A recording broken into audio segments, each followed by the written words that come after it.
Oke, selamat petang, Tech People. Selamat datang kembali di acara Sapiens ya. Sapiens Lightning Talk, kita singkatannya XLT. Jadi sekali lagi selamat datang di XLT.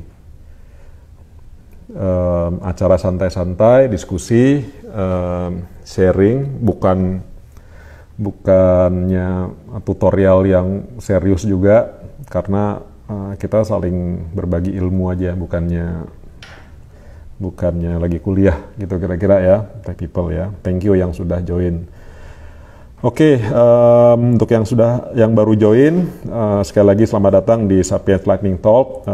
Kami minta maaf karena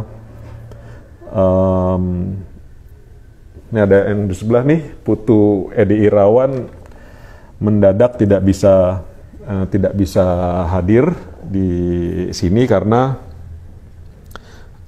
masih ngurusin acara yang Sapiens juga terlibat gitu. Sapiens bantuin di ASEAN Summit juga untuk IT-nya, jadi beli Putu ini yang bertanggung jawab juga di situ, sehingga karena acaranya masih juga berlangsung, mungkin penutupan, Beli Putu minta maaf tidak bisa hadir. Jadi atas nama Putu saya juga minta maaf. Jadi saya sendirian dulu gitu. Ya mudah-mudahan materinya tetap di-deliver sesuai rencana.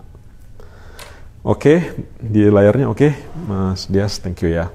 Oke, hari ini, sore ini yang menjadi tema adalah prompting, is it a new programming? Nah, mungkin teman-teman tahu bahwa prompting itu kan ini ya, kalau kita berinteraksi dengan ChatGPT, dengan Bard, dengan Claude 2 itu, nah kita melakukan instruksi, itu kan prompt. Sekarang jadi ini tuh, jadi apa? Perbincangan lah. Ini jangan-jangan programming baru nih gitu. Programmingnya tapi bahasa natural language processing. Nah, kalau kita ngomongin ini sebelum masuk ke materi ya, nanti materinya ada slide-nya lah kira-kira. Sebelum masuk ke materi, kalau ditanya, is prompting is a new programming? Saya baca artikel yang menarik tuh, katanya. Jadi dalam sejarah perkembangan programming language, C digantikan C++, C++ digantikan Python, Python digantikan Rust language, Rust language digantikan English language.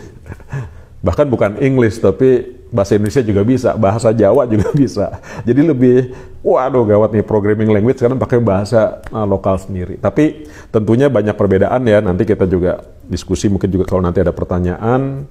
Perbedaannya tentu, prompting is communicating, programming is coding gitu ya. Jadi prompting itu sebenarnya berkomunikasi. Jadi yang bisa berkomunikasi mungkin jauh lebih luas daripada hanya orang yang skillful di bidang development atau programmer gitu.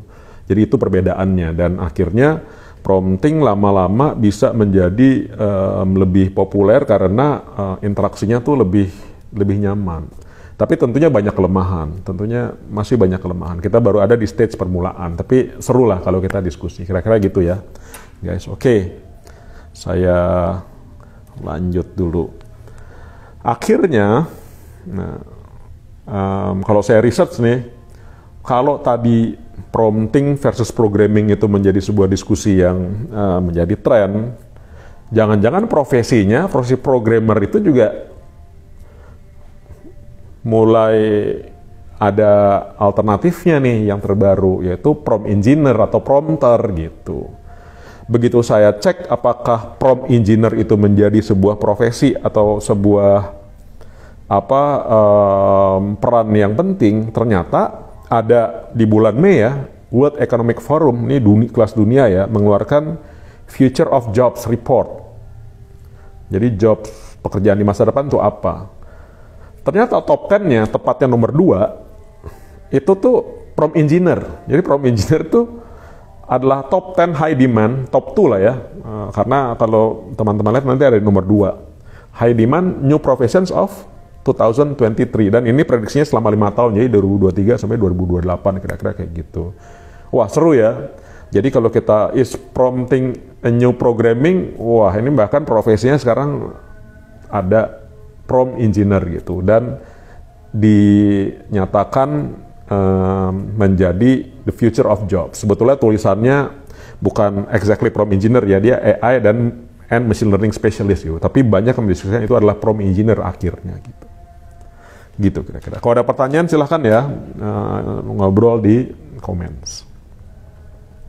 Nah ini dari World Economic Forum. Terus ada lagi nih research lagi gitu. Research yang benar-benar di dunia human capital yang melihat in-demand careers itu di tahun 2022 Mei sampai setahun berikutnya di Mei 2023 itu kayak gimana sih profil jobs in demand-nya gitu. Dicek tuh di LinkedIn, di beberapa mainstream job marketplace dan seterusnya. Ternyata ada profesi yang namanya prompt engineer yang dicari di Google Search Count itu paling tinggi ya dalam konteks human capital gitu ya, atau dalam konteks profesional employment itu 60.000 tuh pencariannya tuh rata-rata, mungkin per bulan ya. Terus job openingnya secara rata-rata juga 5.000, di mana professionalsnya nih kalau lihat di sini nih mudah-mudahan terlihat ya, ini jauh lebih sedikit karena yang ini kan profesi baru banget, tentu profesional yang tersedia yang ready juga jauh lebih sedikit. Ini juga aneh-aneh nih yang in-demand careers-nya, ada yang community manager, mungkin di ini ya, tapi pencariannya jauh lebih rendah. 3D printing engineer juga lucu, ini sebelumnya termasuk kalau ini nih termasuk industri 4.0 tuh 3D printing tuh. Human integration specialist juga sebuah profesi yang agak nyentrik ya, tapi yang in demand kita perhatikan prompt engineer ternyata menjadi sebuah profesi baru yang ya sama-sama harusnya kita perhatikan ya. Mungkin yang hadir di sini juga ada, tentunya ada employer ya, ada juga employee, mungkin ada juga pencari kerja atau mahasiswa ya. Prompt engineer kita lihat nih, kalau nama ilmunya tuh prompt engineering gitu, prompt engineering. Nah, terpaksa saya juga menampilkan peta dari playground-nya gitu.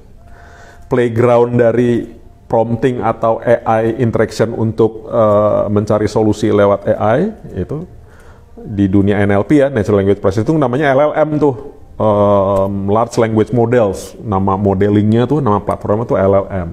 Jadi kalau bisa dilihat di peta ini mudah-mudahan terlihat, nanti juga banyak kok bisa di search gitu ya. Yang punya LLM itu, jadi produknya tuh di kanan, ownernya atau nama prinsipal tuh di kiri ya. Jadi lihat ini udah tahu ya, ini lambangnya logonya OpenAI, mungkin teman tech people semua tahu, ini OpenAI. Produknya adalah ChatGPT, LLM-nya itu GPT 3.5 yang sekarang yang baru keluar juga di bulan Maret kemarin tuh GPT-4 yang baru juga dirilis ke publik. Itu jadi GPT Plus ya. Nanti saya buka, kita juga menggunakan GPT Plus di sini. Itu 100 kali lipat lah kekuatannya ya daripada GPT 3.5. Ada punya si OpenAI, ada punya Google. Google tuh Bard ya, kita tahu Anda bisa masuk ke Bard, sudah bisa sekarang untuk publik juga. Ada punya, dia mesinnya Lambda LLM-nya, ada punya Baidu dari China, Huawei dari China, ada Meta dari Amerika juga. Ada Samsung, LG, ada Nvidia, ini AI21 nih kalau nggak salah dari Israel nih. Nah ini bersaing nih, guys, karena kita mungkin taunya hanya ChatGPT dan Bard ya, tapi sebetulnya banyak banget juga yang berkompetisi di situ. Kenapa saya juga munculkan ini? Karena sedikit banyak, kalau kita ngomongin prompt engineering, nanti ada persyaratan bahwa kita harus mengerti juga behavior dari modelnya gitu. Jadi sedikit banyak kita mesti tahu, oh kalau ChatGPT 3.5 atau GPT itu knowledge-nya hanya sampai tahun 2021 misalnya. Sehingga kalau kita sedang berinteraksi atau melakukan prompting, ya kita tahu apapun yang jadi output itu sebenarnya tidak bisa, knowledge-nya tidak melebihi dari 2021 dan seterusnya. Nih saya kasih lihat lagi yang terbaru nih di bulan Maret 2023. Ini petanya kayak gini. Nah ini kalau teman-teman tech people lihat ada angka 530B, 178B, 175B, B itu kan billion ya. Ini namanya jumlah parametersnya. Jadi GPT-3 itu punya 175 billion parameters. Parameters itu katanya kayak kalau kotak kita kan ada neuron ya. Neuronnya tuh terhubung dengan sinaps tuh, dihubungkan oleh sinaps namanya, yang membuka neuron sehingga dia dapat berproses, ada miliaran di sini. Nah si sinaps itulah yang jadi parameternya. Jadi semakin banyak jumlah parameternya, semakin pintar kira-kira gitu. Nah, for your information, nanti GPT-4 yang kita pakai nih, yang nanti juga saya mungkin demokan, itu jumlah parameternya tuh 100 triliun, jadi 100T di sininya. Jadi, we can imagine ya, loncatan teknologi di dunia LLM, di dunia Large Language Models itu, yang jadi platform itu, lompatannya demikian jauh gitu. Karena saat kita tidur dia belajar terus. Dunia 24 jam, Indonesia tidur, Amerika bangun. Amerika siapapun yang ngetik masuk ke internet, masuk ke dunia digital itu menjadi knowledge bagi platform LLM ya. Platform AI. Jadi AI itu bisa lebih pintar dari manusia karena manusia tidur, dia enggak gitu. Wah, ini petanya kira-kira kayak gini lah. Petanya kira-kira kayak di layar ini. Oke. Nah, sekarang kita masuk ke prompt itu kayak gimana nih guidelines-nya gitu. Banyak banget teman-teman tech people pasti nemuin tuh guidelines harusnya seperti apa gitu. Memberi instruksinya. Tapi tadi saya pikir karena kebanyakan saya tanya aja langsung ke GPT-4. Saya masuk GPT-4, saya tanya, kalau gua mau kasih instruksi,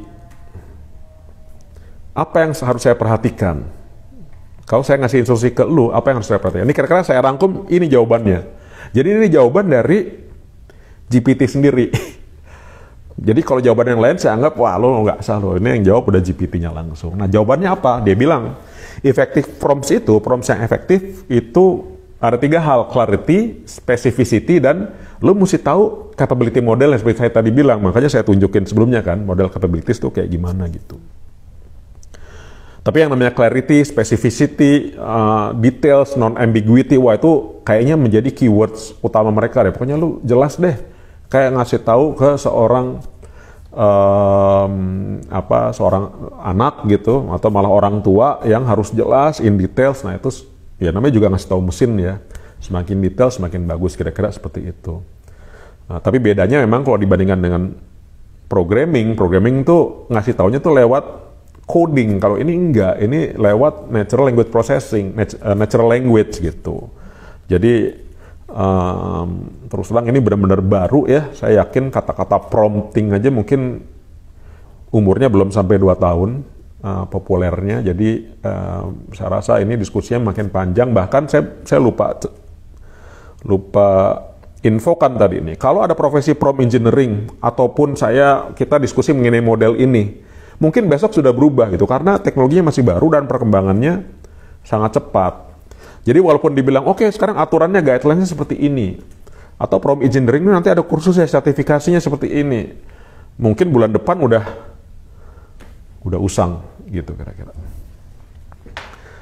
Oke, ada pertanyaan so far? Belum ada ya? Oke, kita lanjut dulu. Jadi yang pertama katanya aturan pertama guidelines adalah start with clear intention. Ya jelas ya, pokoknya mesti clear. Contohnya kalau mau nanya sesuatu direct question. Tell me about cats itu nggak kurang clear.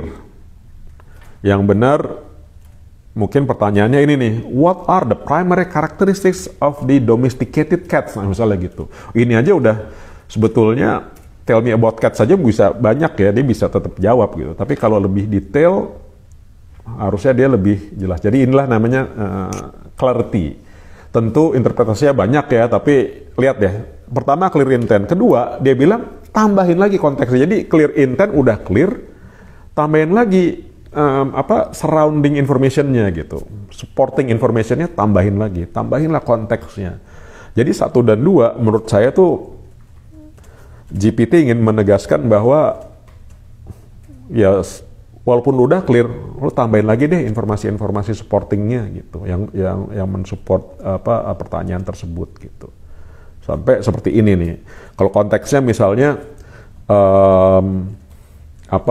bahkan stylenya ditaruh di sini gitu. Write a poem about winter in the stylenya pakai stylenya Robert Frost misalnya. Jadi di konteksnya itu ngomonginlah style. Nanti kita kayaknya di belakang bahas ada namanya writing style, ada yang namanya tone. Nah, itu 2 hal juga perlu ditambahin sebagai konteks. Tone-nya tuh tone apa? Lo marah, lo romantis, heroic, profesional, dan sebagainya. Writing style saya gimana? Oh, dia bullet points berupa tabel, writing style saya mungkin harus sekian paragraf dan seterusnya. Jadi tone dan writing style juga menjadi additional context ya dari setelah clear intent juga tuh pertanyaannya. Ada lagi nomor 3, suruh spesifik lagi. Jadi kalau gue bilang detail lah kira-kira gitu ya. Nah, tapi ini kan jawabannya GPT-4 ya, jadi saya nggak bisa juga menghilangkan ini. Ada ini jawaban dia gitu, dan saya langsung secara verbatim saya sampaikan ke tech people semua. Be specific. Jadi kalau ngomongin dia bisa berupa detail dari sebuah pertanyaannya didetailin lagi, atau mungkin misalnya desired length-nya saya mau 50 words ya, 50 kata aja, provide a brief summary. Jangan lebih dari 50 words ya. Jadi be specific gitu loh. Nah ini balik lagi ke mungkin style dari writing dan seterusnya. Oke, berikutnya, nah ini yang menarik nih. Ini kalau saya loncat ke nomor 5, 1, 2, 3, 4 tadi kan udah menjurus. Ada lagi dia bilang avoid ambiguity. Dari semua itu jangan juga ambigu. Jadi balik lagi ya, sebelah sih sama ya, clarity sama non ambiguity juga sama juga ya. Cuman lagi-lagi ditegaskan. Yang menarik setelah itu semua harus detail dan jelas.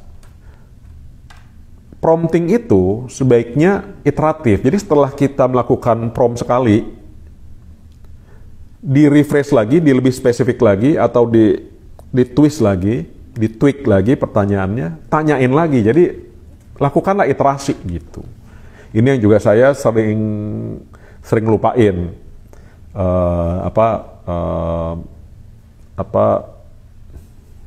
Nasihat inilah ya, harusnya tuh prompt itu jangan sekali, udah nanya cek lagi terus suruh simpulkan, udah ntar dia simpulkan gitu. Yang 6 juga jarang banget nih saya lakukan, gunakanlah examples. Dia tuh paling seneng dikasih examples. Kalau examples udah sangat spesifik ya. Nah kira-kira 6 ini adalah intisari dari guideline dari prompt itu seperti apa. Nanti kita bisa adakan lagi sesi berikutnya, karena prompt ini ilmunya luas ya. Saya bahkan pernah lihat teman saya itu kalau prompting itu dia kayak ngajarin dulu gitu. Jadi bukan nanya, malah saya kasih tahu ya sebelum saya nanya. Kamu harus mengerti bahwa saya menginginkan ini. Kasih tahu saya kalau kamu mengerti. Jadi saya nanya ke si teman saya ini, nanya, lu ngerti nggak? Jawab yes if you understand. Kalau mesinnya bilang masih belum ngerti, diajarin lagi sampai mesinnya bilang yes. Oke, yes, saya lanjutkan instruksi saya atau konteks saya. Gini. Lu ngerti lagi nggak nih? Yes, dan terus. Jadi lucu. Saya baru lihat, prompting tuh ternyata kayak gitu ya. Ada yang model seperti itu. Jadi bukan model bertanya, tapi model justru ngajarin dulu. Lu ngerti, baru tolong gua buat perintahnya gitu. Ya, sebentar, ada pertanyaan atau ada komen? Mana komennya?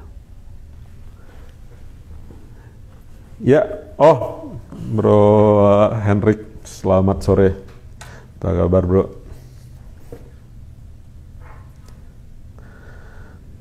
Oke. Nah, sekarang kita ngelihat ini apa guideline yang lain. Jadi tadi guideline umumnya. Nah, kalau ini saya bilang apa ya, framework lah ya. Kita bilang framework lah, kayak ada aturan, ada rumusnya, kita pakai gitu frameworknya. Jadi ada yang modelnya trace. Trace itu kasih tahu tesnya, ini ngurut ya, kasih tahu tesnya, kasih tahu requestnya, actionnya apa. Sebenarnya intinya tuh action, guys. Actionnya apa? Konteks, ingat ya, action sama konteks tuh selalu jadi satu. Action tuh kayak tadi tuh, yang clear intention tuh action tuh sebetulnya. Ya, request sama action agak-agak mirip ya. Tambahin konteksnya terus kasih example. Ini trace model nih. Apa bedanya request sama action ya? Request describe what you are asking for. Kalau action state the action unit. Jadi benar-benar apa? Mungkin request masih lebih general, spesifiknya ada di action. Tapi trace ini kalau kita lihat di sini jadi task, terus request, action, konteks dan example. Ini yang model trace. Saya nggak bahas banyak ini, tapi saya akan menemukan salah satu aja ya, karena kita keterbatasan waktu. Ada yang modelnya care, frameworknya care. Kasih konteksnya, konteks dulu, baru action, actionnya apa, mesti buat apa gitu. Kalau di sini tulisannya kalau nggak kebaca, can you assist us in creating a targeted advertising campaign, bla bla bla bla. Itu actionnya. Jadi action itu emang udah perintahnya gitu ya. Result itu desired outcome-nya kan. Jadi saya maunya seperti ini gitu. Setelah itu kasih example. Kita lihat trace sama care ada yang mirip ya. Nah, ini kan two different guideline sebetulnya, two different format. Tapi ada action, ada konteks, ada example. Ini yang saya lihat di sini. Nah, nanti siapapun yang di sini jadi ngerasa bahwa oh iya, gue perasaan kalau prompting example-nya suka lupa gitu ya. Nah, ini mungkin mengingatkan lah, kalau mau lebih detail, lebih akurat, gunakanlah example. Example tuh jeleknya ya saya mesti nyari sendiri juga contoh example-nya gitu, mesti kasih tahu. Padahal ya males juga ya, kita mesti ngasih tahu, padahal kan kita butuh jawaban. Ya walaupun sebenarnya di GPT cuma action aja satu kalimat juga jawabannya udah banyak ya. Tapi saya banyak lihat juga di video ya, di YouTube atau di sumber yang lain, membuat skripsi lewat ChatGPT. Itu sih berbahaya di dunia pendidikan ya, karena apa, akhirnya orang benar-benar bisa ngebuat itu asal perintahnya tepat, skripsinya jadi loh, tesisnya itu jadi. Benar-benar jadi. Nah, perintahnya mesti tepat banget. Jadi kalau udah ngerti ini nih, ya ini dua sisi koin lah ya. Dalam dunia pendidikan, GPT itu harus dicek tuh, harus ada cek namanya authenticity ya. Itu ada alatnya lagi lah, ada toolsnya lagi untuk ngecek autentisitas. Ada framework namanya APE, Action, Purpose, Expectation. Ini nggak ada konteksnya nih. Tapi mungkin di purpose-nya ditaruh atau di action-nya udah dilengkapin, tapi expectation-nya dijelaskan.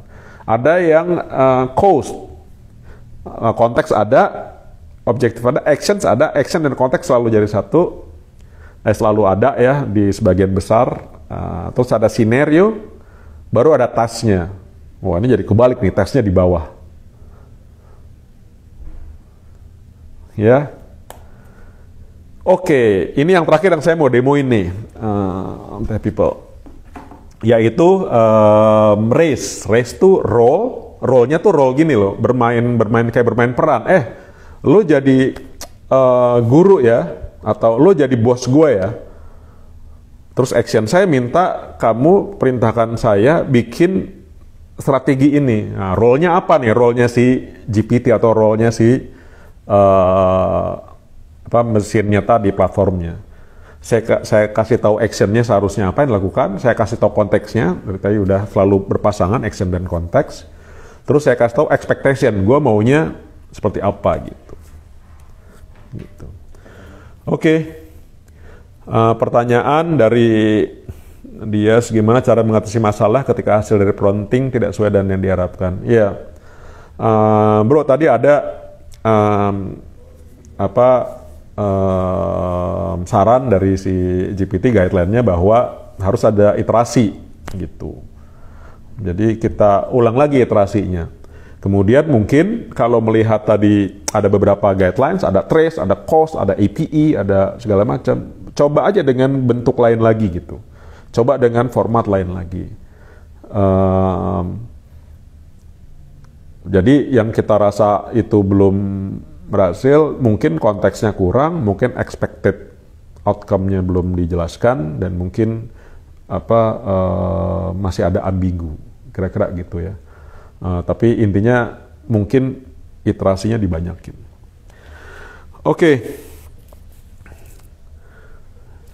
Kalau kita prompting yang detail dan spesifik, bisakah, ada pertanyaan nih dari Talita ya, kalau kita prompting yang detail dan spesifik, bisakah kita minta output berupa program atau algoritma AI itu sendiri? Sebatas tertentu, saya pernah nanya sih, sebatas tertentu dia jawab, tapi kan itu algoritma itu, kalau kita pernah belajar AI ya, saya belajar AI itu mungkin hanya setetes dari satu kolam kali ya. Itu aja udah mabok juga ya. Jadi mungkin kalaupun dia neranginnya di permukaan gitu. Karena dia tuh kan punya, si GPT itu punya ethics gitu ya. Ethicsnya itu misalnya misalnya membandingkan, bagusan mana sih Jakarta apa Singapura? Dia nggak mau tuh ngebandingin gitu. Dia udah ada batasannya. Tapi kalau tanya, algoritma lo apa sih? Gimana sih cara, ini kalau by the way itu namanya XAI ya, Explainable AI. Explainable AI itu jadi nggak black box gitu, dia harus terbuka. Untuk meng-create XAI atau Explainable Artificial Intelligence, itu algoritmanya juga beda lagi gitu. Karena apa? Dia nggak black box, dia bisa melakukan reasoning. Nah, saya nggak tahu, mungkin ntar kita coba aja ya, kita japrian, kita coba, lo jawab ini tuh bagaimana cara jalannya gitu. Saya juga pernah nanya, lu tuh ngambil dari mana sih knowledge-nya, dari Google apa lu punya sendiri gitu. Kalau nggak salah dia nggak jawab. Oke, ada pertanyaan lagi dari Henrich. Dalam prompting, apakah ada tipe pertanyaan yang tidak ada atau tidak bisa dijawab, sehingga perlu di-refresh? Ya tentunya gitu ya, makanya menurut saya guideline atau framework tadi itu juga bermacam-macam, karena kayaknya misalnya di dalam satu framework kita, misalnya race nih, kita pakai race, role, action, context, expectation, kita pakai itu tapi tidak kurang tepat, ya kita pakai framework yang lain. Terus diiterasi lagi, akhirnya kita bisa nyimpulin gitu ya. Sebelah kan kekerenan GPT ini ya, atau platform LLM ini kan, kalau kita pakai search engine, kita nyari, akhirnya kita mesti nyimpulin sendiri kan, kita gabung-gabungin. Kalau yang ini, kita nggak usah nyari, kita bertanya, dia gabung-gabungin, dia kasih jawaban kita. Tapi jawaban itu kan bisa nggak lengkap. Nah, kalau gitu sama juga metodenya tuh, kayak kita search engine, kita nanya juga nih 5 atau 6 kali, tapi akhirnya ujung-ujungnya kita mesti menyimpulkan sendiri. Tapi nanti di akhir saya akan kasih lihat bahwa ngebuat prompt juga ada tools-nya. Jadi bukan hanya kita buat prompt terus ada tools AI yang memberi jawaban, tapi untuk creating prompt itu ada template-nya gitu. Dan itu juga udah super AI. Jadi kita dipermudah lagi karena layernya jadi naik lagi gitu. Karena lu udah nggak usah mikirin framework race-nya atau apapun, dia yang buatin. Gitu kira-kira. Oke, saya khawatir kehabisan waktu. Kira-kira kalau race seperti ini, saya mau kasih contoh sedikit ya. Ada role, action, context, expectation. Saya kasih contoh. Saya masuk ke GPT, ke chat GPT. Ini chat GPT saya pakai chat GPT-4. Ini yang terbaru, yang 100 triliun. 100 triliun parameter nih. Jadi 1000 kali pas 100 kalinya GPT 3.5. Jadi Wah, percaya nggak kita? Kalau nanya, gue percaya nih. Ini pintar banget soalnya. Oke, saya mau pakai race ya. Jadi race itu saya udah siapin kayak gini nih, kebaca nggak nih? Tapi ntar saya ini nih, saya apa? Nggak apa, nanti saya. Jadi ada 4 kalimat. Ini R, ini A, ini C, ini E. Ya, A-nya, actionnya. Buatkan saya ringkasan framework untuk digital marketing sebuah perusahaan IT, itu actionnya. Ini pakai pakai format RACE ya, RACE ya. C-nya konteksnya perusahaan ini, perusahaan IT ini yang saya minta buatkan digital marketing frameworknya, ini bergerak di bidang ERP consultant. Jadi ini ceritanya saya adalah marketing manager lah, e-marketing manager.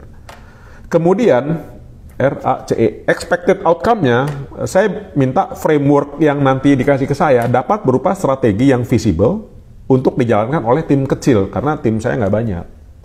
Jadi jangan nanti dia bilang, wah mesti ada tim ini, nggak.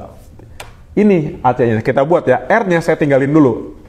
Karena role-nya nanti saya mau bilang, saya mau membedakan, karena role yang mau saya siapin ini Anda adalah profesor di bidang e-marketing. Jadi saya lihat kalau jawabannya biasa kayak gimana, tapi yang ngejawab profesor di bidang marketing kayak gimana. Ayo kita coba ya. Ini saya copas, saya masukkan ke sini. 3 ya, A, C, E. Kita lihat jawabannya. Jadi apa actionnya?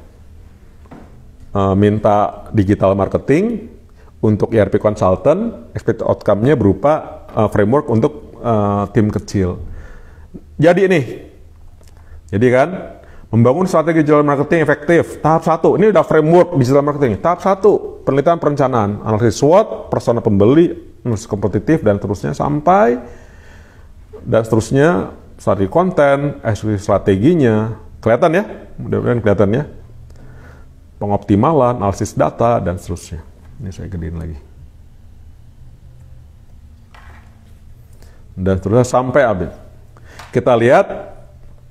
Wah, ini masih lanjut nih. Tahap 6, scalability. Ada otomasi marketing, ada segala macam. Wah, dan ini GPT-4 guys. Wah, enak banget. Ini kalau saya sih udah percaya nih. Ini jawabannya mantap. Ya. Nah, kita lihat tahap 1 penelitian perencanaan seperti ini. Kita bedain nih. Sekarang saya tambahin role. Role-nya adalah Anda adalah profesor di bidang e-marketing. Kira-kira jawabannya beda apa enggak? A, C, E-nya sama, tapi R-nya saya tambahin. Jadi saya copy semua nih. Ini ACE, terus saya tambahin di sini. Ups, salah. Stop. Saya tambahin apa? Role-nya Anda adalah seorang profesor di bidang e-marketing. Oke, saya execute. Kita kira-kira sama apa enggak tuh?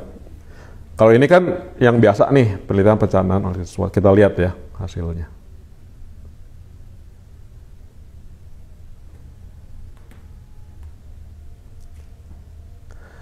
Nah,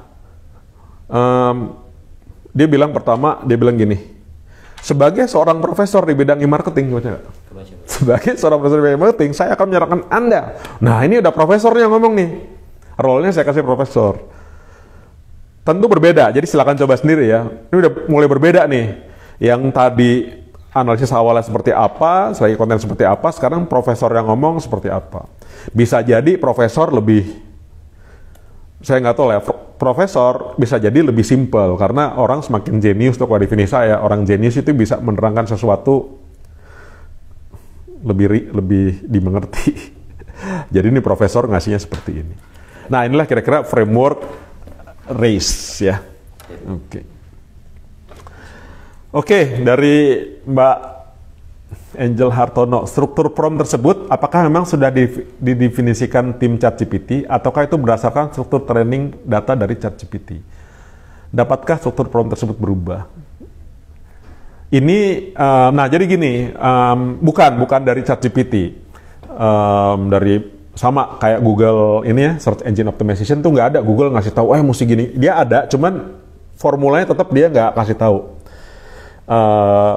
Ya mungkin ini beda case, tapi akhirnya gini Mbak Angel ya, saya akhirnya nanya ke GPT-nya. Tadi itu hasil GPT tuh yang general framework yang pertama tuh. Kalau saya mau memberi instruksi yang benar dan Anda mengerti apa ya, itu tadi tuh nomor 1 dia bilang clarity, nomor 2 dia bilang ada konteksnya ya kan, 3 nggak ambigu dan sebagainya, disuruh iteratif dan seterusnya. Jadi itu lagi-lagi itu ChatGPT yang jawab. Jadi saya anggap itu sah, tapi dia jawabnya juga general juga. Kalau yang race, trace, cost dan sebagainya itu malah malah dari orang lain, dari researcher lain lah, gitu kira-kira ya. Oke, dari Alandra, dalam konteks etik ChatGPT kira-kira batasannya biasa sampai mana? Terima kasih. Iya, jadi ChatGPT itu ada aturan tuh, dia tuh aturan bahwa tidak ngejelekin sesuatu gitu ya, membandingkan sesuatu juga enggak.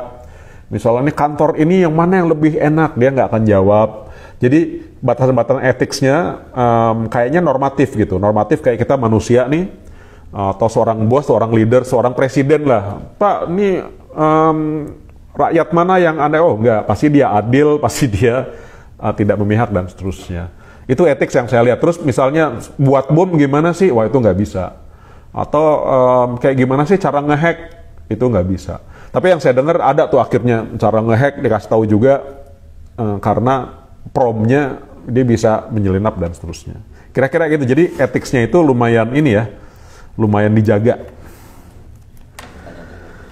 Oke, saya lanjut dulu. Ya. Competitive advantage seperti apa yang dimiliki perusahaan dengan prompt engineers dibandingkan dengan yang tidak ada prompt engineers? Kenapa prompt engineer mulai menarik di market? Ya karena bahkan CEO ya AI aja ada gitu. Ada yang CEO-nya adalah AI gitu. Jadi lucu gitu loh, competitive advantages-nya tuh udah se-absurd itu gitu. Terus kalau ditanya ada prompt engineer dan tidak ada prompt engineers, saya rasa harus hati-hati ya, karena kita lihat sendiri tuh, misalnya kita buat konten marketing, prompt-nya mesti jago gitu loh. Begitu prompt engineer-nya udah ada untuk sebagian besar kerjaan, ya hati-hati, yang punya prompt engineer mungkin bisa lebih cepat prosesnya daripada yang tidak ada, gitu menurut saya. Nah, satu lagi nih tambahan dari saya. Jadi di ChatGPT-4 ya aktif yang namanya custom instruction. Nih saya kasih lihat. Custom instruction itu nambah lagi lebih tepat lagi. Custom instruction itu ada di sini nih. Jadi saya ada di setting, di bagian sini nih, di user ini, di custom instruction ini. Saya tambahin lagi nih, ada 2 pertanyaan. What would you like ChatGPT to know about you? Jadi saya mesti ngasih tahu saya tuh siapa, supaya dia bisa ngasih jawaban yang tepat. Oh, saya businessman, oh saya mahasiswa, dan seterusnya. Satu lagi pertanyaannya, how would you like ChatGPT to respond? Ini kasih lagi, gue tuh senengnya kalau lu merespon gue secara profesional karena gue mahasiswa dan seterusnya. Gitu kira-kira. Jadi ada tambahan lagi yang namanya custom instruction. Ini saya kasih lihat contohnya. Custom instruction. Ini contohnya, yang pertanyaan pertama, I'm a digital marketer for a SaaS startup working on email campaign. Saya adalah ini gitu loh. Kalau ditanya how would you like ChatGPT to respond? When helping me with email content, use a persuasive and clear language. Jadi saya mau lu gini. Jadi ini nambah lagi pendetailan atau konteks dari prompt kita. Itu ada di custom instruction, tapi hanya aktif di ChatGPT-4 yang GPT Plus. Itu GPT Plus itu berbayar ya, per bulan $20. Ya. Oke, terus ada lagi, ini di luar lagi ada namanya COT prompting. COT itu chain of thought. Chain of thought itu apa? Dikasih contoh-contoh. Nih ya, question gini, answernya seperti ini. Jadi kita kasih lihat sebenarnya example lah ya. Kalau saya question ini, pasti answernya dia ngikutin yang saya udah kasih contoh. Itu namanya COT atau chain of thought. Ya. Oke, apa ada pertanyaan? Oke. By the way, thank you ya untuk semua yang masih di sini. 5 menit lagi selesai. Thank you banget untuk yang sudah stay dari awal sampai akhir. Kita udah bahas semua. Nah, ini sih sangat kulit-kulitnya banget. Saya juga bukan the real ahli prompt engineering, enggak. Ada lagi tim saya yang ahli tapi lagi sibuk di belakang. Setelah itu semua tadi ada custom instruction, ada apa framework segala macam. Ternyata untuk ngebuat prompt itu bisa pakai prompt generator juga. Nih salah satunya ini kalau nggak salah namanya Promptify nih, Promptify. Udah, lu mau buat prompt apa kata dia? Content marketing, mau art, mau personal development, mau wellness, mau tourism, mau professional writing dan seterusnya. Pilih banyak prompt template yang bisa dipilih gitu dan digunakan. Jadi promptnya juga dibantuin lagi. Wah, itu lebih detail lagi. Kemudian yang saya juga install ada yang ngetop juga namanya AI PRM. Nah, AI PRM ini singkatannya kayak AI prompt gitu ya, padahal bukan nih artificial intelligence, kalau nggak salah pattern relationship management dan atau apa gitu, PRM itu ada singkatan juga. Begitu kita install dia jadi Google Chrome extension ya, berbayar juga, ada juga yang apa versi gratisnya. Kita install di Chrome extension, keluar nih, lu mau topik apa, activity apa, nanti keluar ribuan, ini ada 4.247 prompts ya, yang sesuai yang kita ini all kebetulan 4.200. Lu tinggal pilih prompt yang udah disiapkan orang lain. Itu panjang banget instruksinya. Jadi saya udah nggak usah menginstruksikan prompt yang panjang, yang pendek aja biasa, ditambahkan dengan, nah ini saya bilang ada tone, ada writing style, tadi saya udah mention ya, outputnya dalam bahasa apa, tone-nya seperti apa, writing-nya seperti apa, pakai prompt template yang mana, perintahnya cuma sedikit, jadi prompt-nya panjang, sama GPT langsung di-execute. Menyeramkan teman-teman, proses yang, kalau pesaing kita pakai ini gitu ya, wah itu bisa cepet banget, prosesnya selesai. Di AI PRM ini saya baca ini, tone-nya misalnya, critical, cold, confident, emotional, empathic, formal, friendly, humorous. Ini tone-nya nih.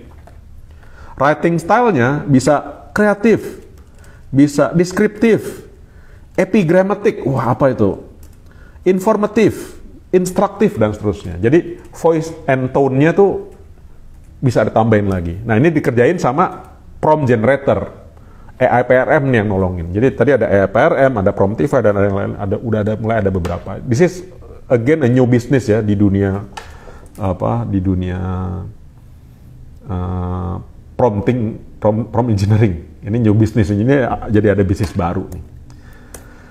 Wah, kayaknya ini terakhir nih. Udah semua, saya rasa udah setengah jam kita bareng-bareng. Mudah-mudahan ada informasi yang bisa didapat dari tech people semua di XLT, di Sapiens Lightning Talk yang selalu ada setiap hari Kamis ya, jam 6. Jangan lupa Sapiens Teknologi Indonesia punya sosial media, kita ada Instagramnya, Twitter, Facebook, LinkedIn, YouTube, TikTok, Threads juga kita ada. Dan di situ banyak, mudah-mudahan ada ilmunya, ada juga informasi lucu-lucuannya. Yang penting stay tune terus di channel-channelnya Sapiens. Thank you banget sudah sama-sama di Sapiens Lightning Talk petang ini. Mudah-mudahan berguna untuk tech people semua. Sampai jumpa di sesi mendatang. Thank you.